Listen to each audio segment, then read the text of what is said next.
गुरु प्यारी साध संगत जी, राधा स्व प्यारी साध संगत जी। आज का यह सत्संग बड़ा ही विशेष सत्संग है। आज के इस सत्संग में स्वामी जी महाराज की वाणी दी गई है। आज का यह सत्संग आपने बड़े ही जोरदार शब्दों में फरमाया है ताकि मन माया में फंसे जीवों के जो भीतरी द्वार बंद हो गए हैं वह खुल सके। भीतर जो द्वार परमात्मा के घर की तरफ जाते हैं उनका रास्ता साफ हो सके, उनका मार्गदर्शन हो सके। साथ ही साथ उन 5 दूतों का भी आपने जिक्र किया है जिनकी बदौलत हमें मुक्ति हासिल नहीं हो पाती। आज के इस सत्संग के जरिए हमें यह भी जानने को मिलेगा कि गुरु बार बार हमें शब्द धुन सुनने का होगा क्यों देता है। आज का यह सत्संग बड़े ही ध्यानपूर्वक और एकांत में बैठकर सुनिए। एकांत में बैठकर सुनेंगे और ध्यानपूर्वक सुनेंगे तो आप द्वारा फरमाए शब्द अपने आप ही आपके अंतस में उतर जाएंगे। यदि आप कोलाहल में सुनेंगे या विचारों को साथ लेकर सत्संग सुनेंगे तो बहुत सी बातें आपके अंतस में न उतर पाएंगी। यदि आप भीतर से खाली होंगे तो आपके शब्द आपके अंतस में स्वयं ही उतर जाएंगे और उसके परिणाम आपको देखने को मिलेंगे। पर यदि आप पहले ही भीतर से भरे होंगे सोच विचार से, वासनाओं से, तो महाराज के शब्द आपके अंतस में नहीं उतर सकेंगे। इसलिए अपने आप को खाली करके पूर्ण एकाग्र होकर सत्संग सुने। सत्संग के वचन गुरु कहें खोल कर भाई, लग शब्द अनाहत जाए। आप हम मन माया में फंसे जीवों को समझाने के लिए बहुत ही बढ़िया उदाहरण देते हैं। आप कहते हैं भेड़िए गिद्धों आदि से बचने के लिए भेड़ों के बाड़े के इर्द गिर्द कांटे होते हैं या और कई तरीके अपनाए जाते हैं। अगर भेड़ों के बाड़े को आग लग जाए, लोग कोशिश करें कि ये जलने से बच जाएं और उन्हें बचाने के लिए प्रयास करें, फिर भी भेड़ें लौट कर आग में चली जाएं, तो फिर कसूर किसका है? कसूर उनका अपना है। इसी तरह संत बलि महात्मा हमें पुकार पुकार कर कहते हैं, यह देश तुम्हारा देश नहीं, यह मन और माया का देश है। 84 लाख योनियों में अगर सुख है तो केवल मनुष्य जन्म में है, बाकी सभी जन्मों में दुख है। हजारों गायें रोज मारी होती हैं, लाखों बकरे रोज मारे जाते हैं, करोड़ों मुर्गियां रोज मारी जाती हैं। वे भी किसी वक्त हमारे जैसे आदमी थे, बल्कि हमसे भी अच्छे होंगे, पर खोटे कर्मों के कारण भेड़ बकरियां बने हुए हैं।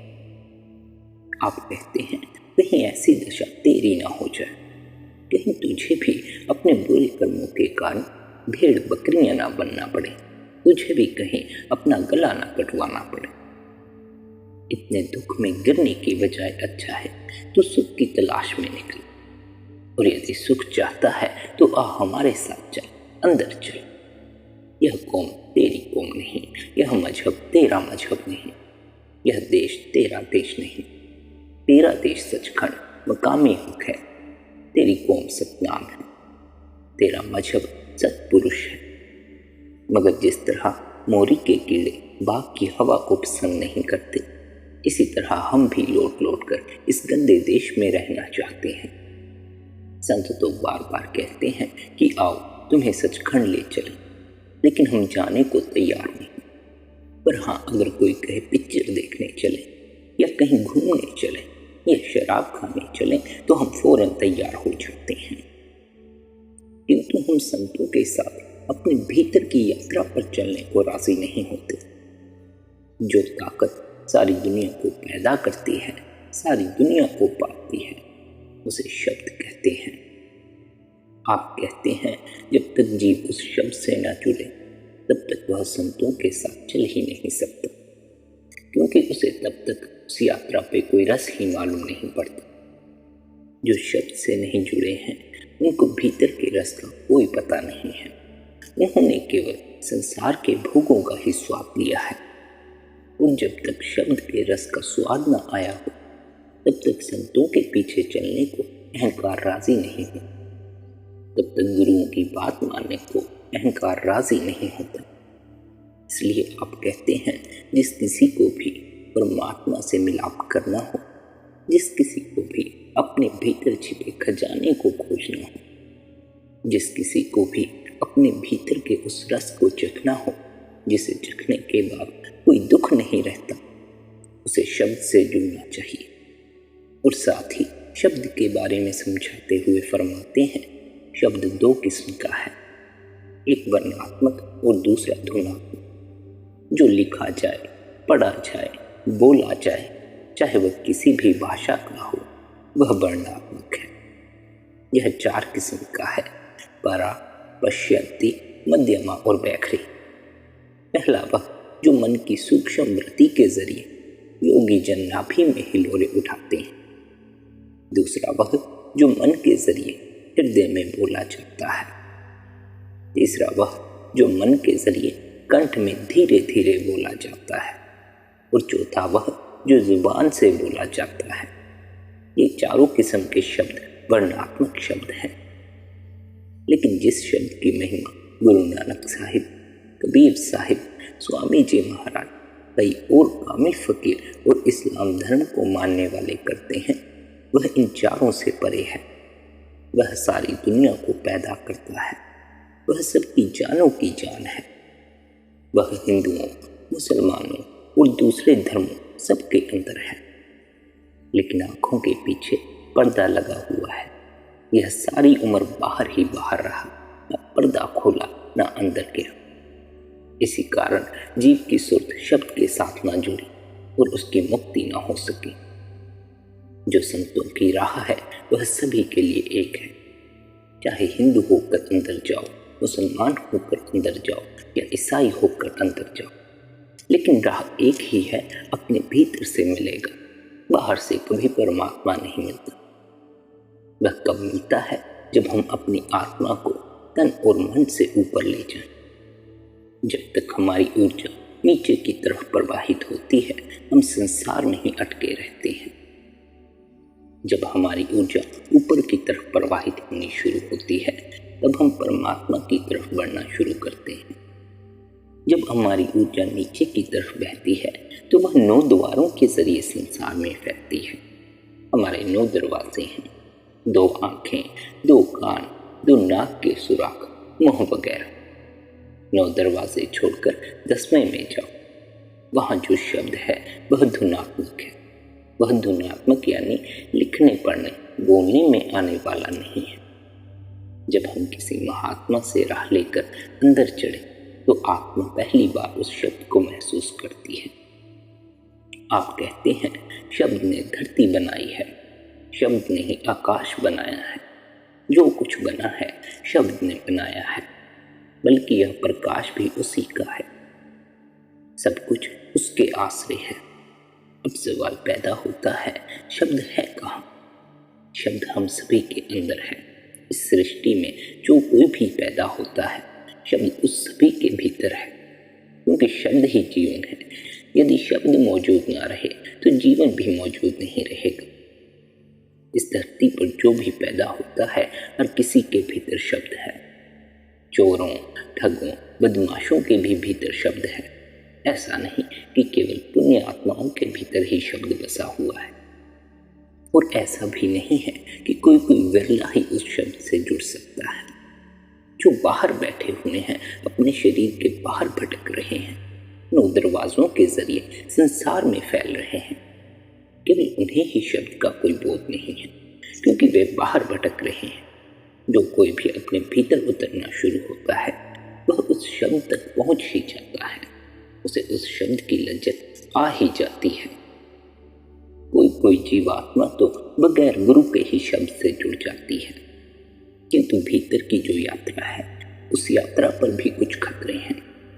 उस यात्रा पर भी कुछ मंजिलें हैं जिन्हें जीवात्मा का पार करना कठिन हो जाता है। इसलिए एक साधक के लिए गुरु की बड़ी आवश्यकता है। गुरु साधक को भीतर की मंजिलों में भी सहायता करता है। गुरु साधक की बाहरी सहायता तो करता ही करता है, साथ ही साथ साधक का भीतरी मंजिलों पर भी साथ देता है। साधक अपने भीतर की यात्रा की कठिनाइयां केवल गुरु के सहारे ही पार कर सकता है। क्योंकि गुरु उस रास्ते का वाकिफ है। साधक पहली बार उस यात्रा पर निकला है। पहली बार यदि हम किसी यात्रा पर निकले तो हमें उस यात्रा पर कठिनाई होती ही होती है, क्योंकि हमें उसका पूरा ज्ञान नहीं होता। किंतु जो पहले उस यात्रा पर जाकर आया है, यदि हम उससे सलाह लें तो हम अपनी मंजिल पर ठीक ठीक पहुंच सकते हैं। गुरु ने भीतर की हर मंजिल को पार किया है, इसलिए वह हमें भीतर की हर मंजिल पार करने की सलाह दे सकता है और उन मंजिलों को पार करने की ताकत बख्शता है। आगे आप कहते हैं, सभी मजहबी किताबों में शब्द की महिमा भरी पड़ी है, पर शब्द नहीं है। शब्द तो केवल आपके अंदर है। यदि आप अपनी आत्मा को भीतर के उस शब्द के साथ जोड़ दो तो आपको सुख ही सुख हासिल होगा। जो बाहर के बाजे हैं वे घंटे 2 घंटे बजकर बंद हो जाते हैं। जो अंदर है वह कभी बंद नहीं होता। अनाहत का अर्थ है जिसकी कोई हद ना हो। वह शब्द, वह कलाम इलाही है, वह अखंड है, सच्चा कीर्तन, सच्ची गुरबानी है। मगर क्योंकि मोरी के कीड़े को मोरी प्यारी है, इसी तरह हमारा मन भी अंदर कीर्तन होते हुए भी इस दुनिया में जज्ब हो गया है। अब हम इस देश से निकलना पसंद नहीं करते। अब हमें यही राज आता है। हमें इसके भोगों की आदत लग चुकी है। हमारा बड़े से बड़ा कोई दुश्मन है तो मन है, क्योंकि वह इसके भोग विलासों के रस से नहीं छूटता। क्या हिंदू, क्या मुसलमान, क्या ईसाई, जितने महात्मा अंदर गए सभी होका देते हैं कि अंदर चलो, मगर हमारा मन अंदर नहीं जाने देता, क्योंकि अभी इसे केवल बाहर के भोग विलासों की खबर है। भीतर का इसे कुछ भी पता नहीं। इस तन और मन के पिंजरे के कारण जीव को अपनी आत्मा की कोई खबर नहीं है। वह इस तन मन के पिंजरे में ही कैदी बनकर रह गया है। आप कहते हैं कि अगर तन मन के पिंजरे को तोड़ना है तो नाम जपो, नाम से अपनी लिप को जोड़ दो, तब कहीं जाकर तन मन का पिंजरा टूटेगा। नहीं तो हर जन्म तन मन के पिंजरे के कैदी रहोगे। यह पिंजरा बिना शब्द के नाश नहीं होगा। बिना नाम के इस दुनिया में मुक्ति का कोई साधन नहीं है। करोड़ों किताबें, करोड़ों ग्रंथ, वेद शास्त्र पढ़ लो, करोड़ों योग अभ्यास कर लो, जब तक आत्मा अंदर ना जाए, भीतर का पर्दा ना खुले, मालिक नहीं मिलता, मालिक से मिलाप नहीं होता। एक ही दवा है और कोई दवा सारे जहान में नहीं। कहीं भी खोजते रहो, मुक्ति तो केवल इसी दवा से मिलेगी। और यह नाम की दवा हर किसी के भीतर मौजूद है। यदि हिंदुओं ने खाई है तो उन्होंने भी यही खाई है। अगर मुसलमानों ने खाई है तो उन्होंने भी यही खाई है। और इस दवा में पैसा भी खर्च नहीं होता। संत कहते हैं कि अगर तू हमारे कहे अनुसार अंदर जाए, तेरे अंदर खंड ब्रह्मांड है, कुल मालिक भी तेरे अंदर है, तो उन्हें देख। सारे वेद शास्त्र कहते हैं कि मालिक तेरे अंदर है, लेकिन खोटे कर्मों के कारण मन मैला हो गया है। यह वेद शास्त्रों, संतों या किसी और महात्मा पर यकीन ही नहीं करता। यह अंदर नहीं जाता। इसे अंदर उतरने में कोई रस मालूम नहीं पड़ता। और जब तक यह मन साथ है, जब तक यह मन बाहर भटक रहा है, तब तक हमारी कोई मुक्ति नहीं हो सकती। तब तक मुक्ति की कामना करना भी फिजूल है। इस जेल खाने से रिहाई कैसी होगी? आप कहते हैं, यदि इस जेल खाने से रिहाई चाहिए तो अपने भीतर मौजूद उस नाम से जुड़ो जो जन्म मरण खत्म करवाता है। और यह जो नाम है जो आपको जन्म मरण से मुक्ति दिलाता है, यह आपको कहीं बाहर से लेकर नहीं आना है। कहीं बाहर से इसकी खोज नहीं करनी है। बाहर से कोई चीज नहीं लानी। यह आपके भीतर ही मौजूद है। बाहर यदि आप शब्द की खोज करेंगे, नाम की खोज करेंगे, तो आपको वह शब्दों में अवश्य मिल जाएगा, किंतु वह असल चीज नहीं है, केवल उसकी तरफ किया गया इशारा है। जिस तरह साहूकार की बही में रुपए नहीं होते, वही तो केवल रुपयों का ब्यौरा होती है। सारी उम्र धर्म ग्रंथ पढ़ते रहे मगर तोते के समान राम राम कहते रहे पर बना कुछ नहीं। इसलिए संत हमें बार बार कहते हैं कि आओ अंदर चलो, आपके अंदर करोड़ों खुशियाँ, करोड़ों शांतियाँ हैं, मगर हम अंदर नहीं जाते। फिर हमारा उपाय क्या है? जब तक नाम की कमाई ना की जाए, हमारी आत्मा मन के पिंजरे से आजाद नहीं होती।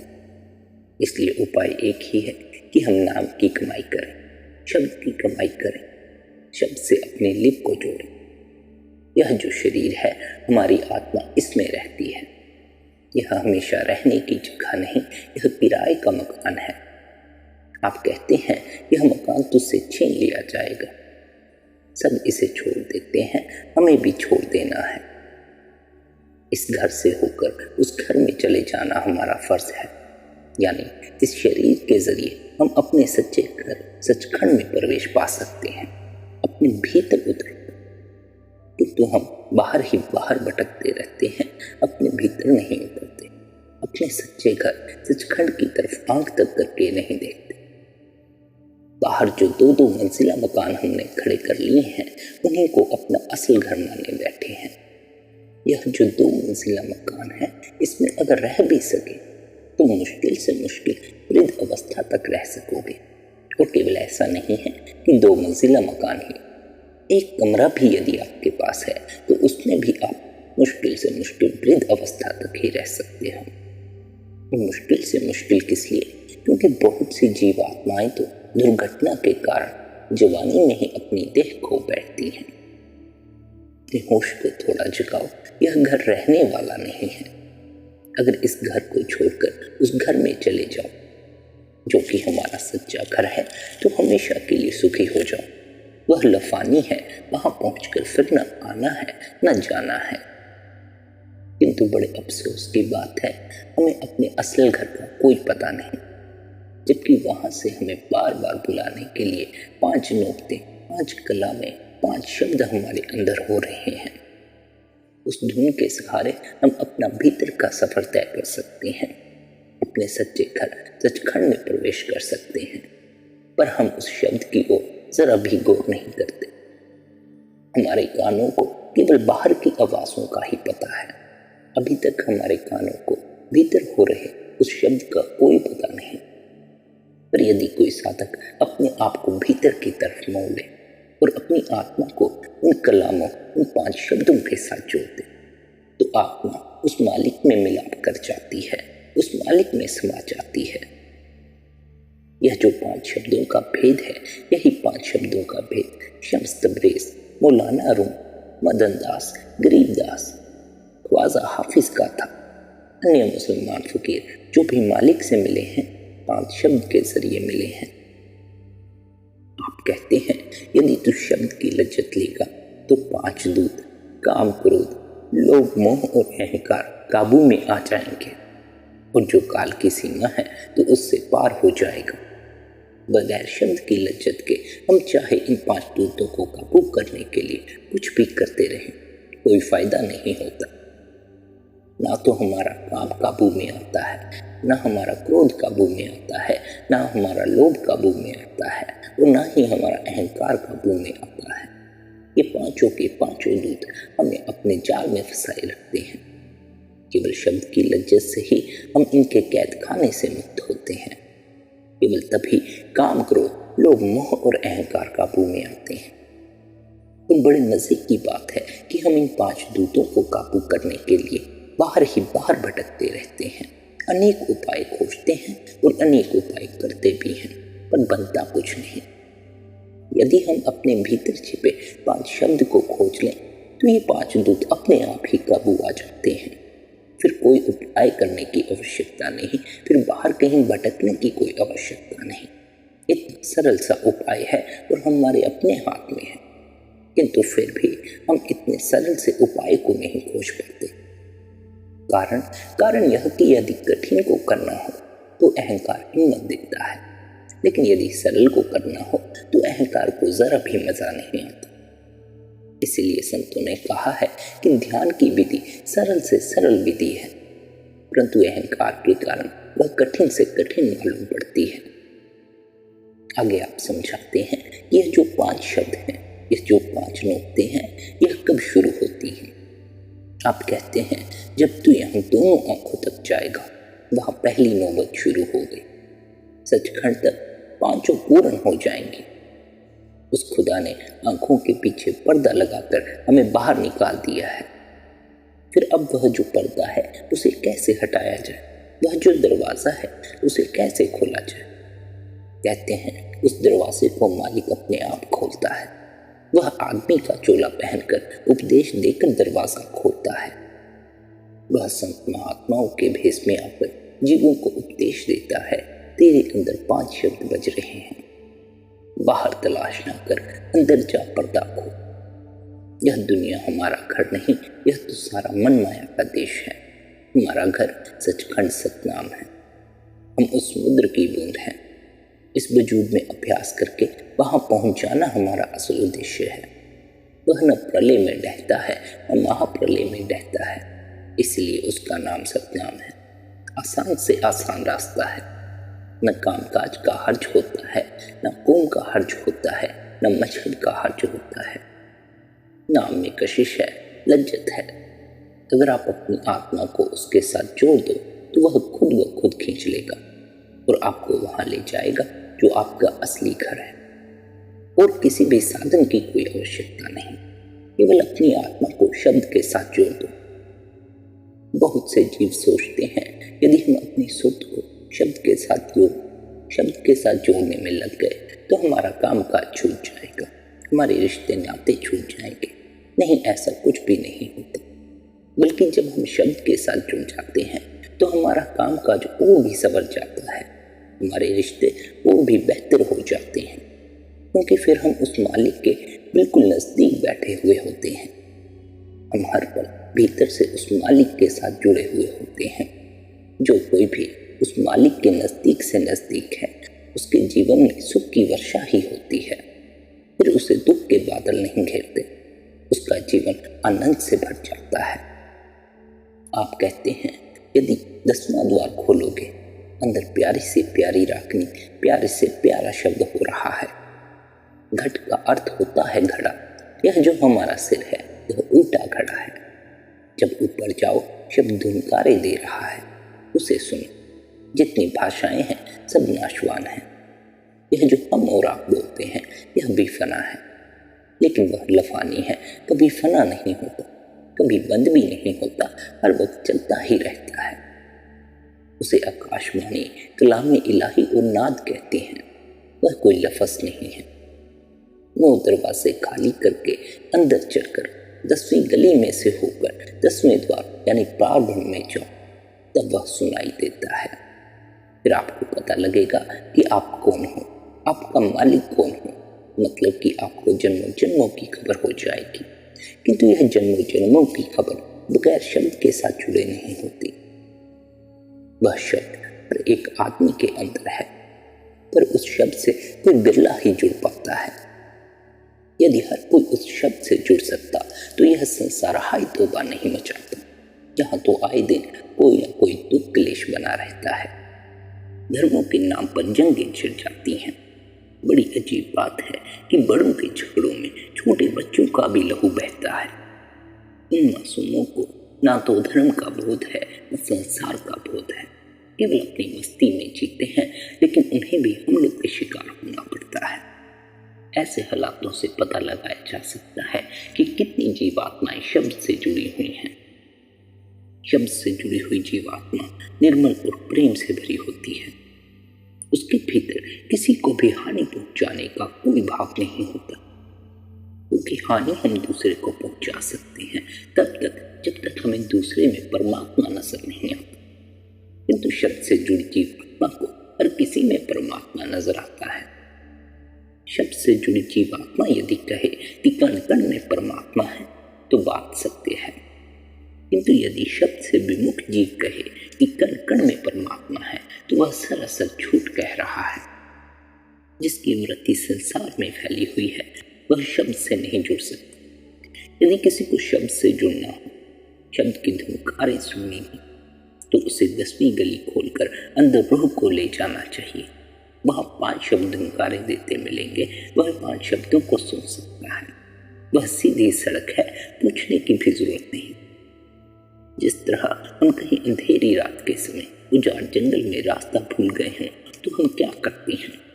चुपचाप सुनते हैं कि कहीं से आदमियों के बोलने की आवाज आती हो, कहीं कुत्तों के भौंकने की या मुर्गों की बात की आवाज आती हो। हम उस आवाज को पकड़कर नजदीक के किसी गांव में पहुंच जाते हैं, तो वहां से रास्ता पूछकर अपने घर चले जाते हैं। इसी तरह आप कहते हैं कि तू अपनी रूह को उस शब्द के साथ जोड़ दे, यानी जिधर से आवाज आती है उसके पीछे पीछे चला जा, पूछने की जरूरत नहीं। जब हमारे कान बाहर की आवाजें छोड़कर भीतर की आवाज सुनने लग जाएं, यानी भीतर के उस शब्द को सुनने लग जाएं, तब हमें आंखें बंद करके केवल और केवल उस शब्द को ही सुनना चाहिए और हमें कुछ भी करने की जरूरत नहीं। यदि हम आंखें बंद करके अपना पूरा ध्यान उस शब्द को सुनने में लगा देते हैं, तो वह शब्द ही हमें धीरे धीरे खींचकर ऊपर की ओर ले जाता है। इसके लिए न हमें घर बार छोड़ने की जरूरत है, न मजहब छोड़ने की जरूरत है, न बाल बच्चे छोड़ने की जरूरत है। दुनिया को छोड़कर भजन करना बहादुरी नहीं, दुनिया में रहते हुए नाम जपना है, यह बहादुरी है। यदि संसार समुद्र से तैरना है तो अपनी सुध को शब्द के साथ जोड़ दो। जब तक प्रेम ना हो, प्यार ना हो, सत्संग ना हो, आत्मा शब्द को नहीं पकड़ती। क्यों? क्योंकि इसके साथ मलिन मन है। इस दुनिया में हमारा कोई दुश्मन नहीं, अगर कोई दुश्मन है तो मन है। अगर हमें किसी ने मालिक से जुदा किया हुआ है तो केवल मन ने जुदा किया हुआ है। मन ने हमसे हीरे जवाहरात छिपाकर हमें विषय विकारों में भुला दिया है। हम संतों के पास जाते हैं, कामिल फकीरों के वचन सुनते हैं, पर कभी मांगते नहीं। क्यों? क्योंकि हम मन के पीछे लगे हुए हैं। इस कान में पड़ा, उस कान से निकल गया। फिर हम शिकायत करते हैं कि हमारी रूह नहीं चढ़ती, मन नहीं लगता। हम मन का कहा मानते हैं, गुरु का कहा नहीं मानते। जो हमें दुनिया से निकालता है, हम उसका कहा नहीं मानते। अगर मन झूठ भी कहते तो भी उसका कहा मानते हैं। महात्माओं ने भी इसे बड़ी मुश्किल से वश में किया है। थोड़ी मेहनत से यह वश में नहीं आता। यदि हम सारी उम्र मन के पीछे ही लगे रहे तो हम दाता के घर ना पहुंच सकेंगे, और अगर हम दाता के घर ना पहुंचे तो फिर मिलेगा ही क्या? कुछ नहीं मिलेगा। एक बार गुरु के बताए अभ्यास को जी जान लगा कर करके देखो, अवश्य ही भीतर शब्द की पुकार सुनाई पड़ेगी, अवश्य ही भीतर से परमात्मा की पुकार सुनाई पड़ेगी। और यदि एक बार भीतर से परमात्मा की पुकार सुनाई पड़ जाए, तब फिर आपको किसी को कहने की जरूरत नहीं कि आप अंदर की ओर चलो, बल्कि आप स्वयं ही अपने आप ही अपने भीतर उतरना शुरू कर देंगे। आपको अपने आप ही उस स्वाद की लज्जत आने लग जाएगी। और यदि एक बार मन उस लज्जत को पकड़ ले तो मन भी हमारी सहायता करता है परमात्मा तक पहुंचने में। लेकिन सबसे पहले अभ्यास करो।